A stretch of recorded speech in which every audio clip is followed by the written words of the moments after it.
Can you imagine losing your identity in the blink of an eye, trapped in a place where you don't belong to any country? This isn't a movie plot. It's the unbelievable true story of Mehran Karimi Nasseri for 18 years, from 1988 to 2006. This Iranian refugee called Paris's Charles de Gaulle Airport his home. His life, caught between delayed flights and passing strangers, became a saga so incredible it inspired Steven Spielberg's film The Terminal. Born in Iran in 1945 to an Iranian father and a British mother, Nasseri's life was always a bridge between cultures. He moved to England for his studies in 1974, where he became a vocal opponent of the Shah's regime. After the Iranian Revolution, he claimed he was persecuted for his political views and fled, eventually gaining refugee status in Belgium under the name Sir Alfred Mehran for nearly a decade. He travelled across Europe with his official papers, a man without a country, but with the freedom to roam. Everything changed in 1988 while travelling to the United Kingdom. Hoping to settle there because of his British mother, his briefcase was stolen.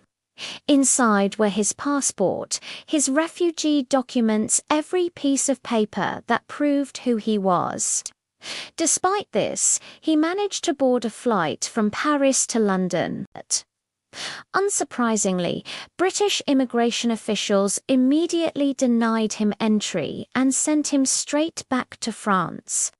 When he landed at Charles de Gaulle's Terminal 1, French police arrested him for not having valid papers. But here's the cruel twist. Because he had technically entered France legally through the airport's international zone, they couldn't deport him. He was trapped. He couldn't enter France, and no other country would take him. Iran denied his refugee claims, and Belgium questioned his identity without his original papers. So began his extraordinary 18-year residency in what he simply called home. Nasseri set up his life in a small corner of Terminal 1. A red plastic bench became his bed, surrounded by airport trolleys holding his few belongings, notebooks, a radio, and endless stacks of his own writings. He created a routine, showering in staff bathrooms thanks to sympathetic cleaners and eating at the airport McDonald's. The airport staff, initially strangers, became his unofficial guardians, providing him with food vouchers and blankets. As the years went by, Nasseri's resilience was astonishing. He taught himself English grammar, studied law, and even learned computer skills on donated laptops. Travelers gave him the nickname Sir Alfred and left him gift-scanned food, clothes, and suitcases that piled up around his makeshift home. His story started to spread, attracting media from all over the world. His legal situation was a frustrating deadlock. In 1992, a human rights lawyer took on his case. A French court ruled that Nasseri couldn't be deported, but it also wouldn't grant him entry into France. Finally, in 1998, Belgium offered to reissue his papers.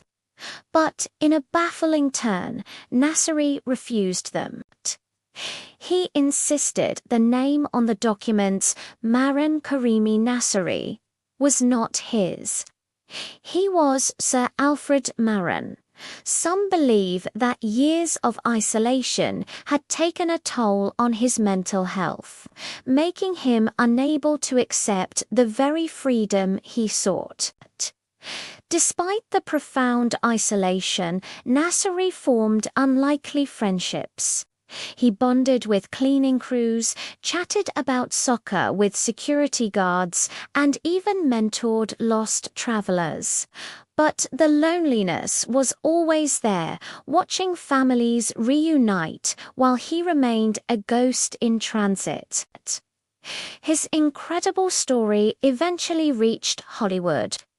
Steven Spielberg's team bought the rights to his life, creating the film The Terminal, starring Tom Hanks. Nasseri was reportedly paid for his story, but he always maintained that the movie softened the harsh realities of his experience.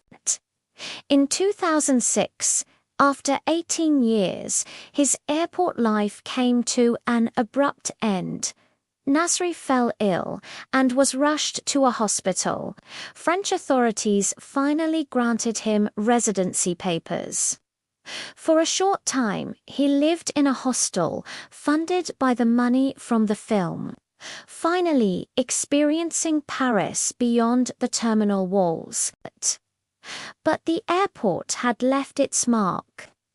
After spending time in shelters, a frail Nasseri returned to Charles de Gaulle in 2022.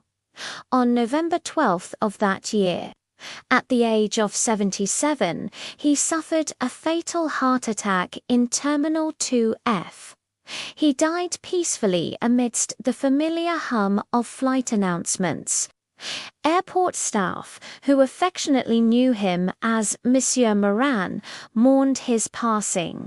Mehran Karimi Nasseri's story is more than just a bizarre tale. It's a powerful reminder of the millions of stateless people in our world and the absurd, often cruel nature of bureaucracy. His life was an odyssey of survival, proving that the human spirit can endure in the most unimaginable circumstances. Thanks for watching. If you found this story as incredible as we did, please like this video and subscribe for more amazing true stories.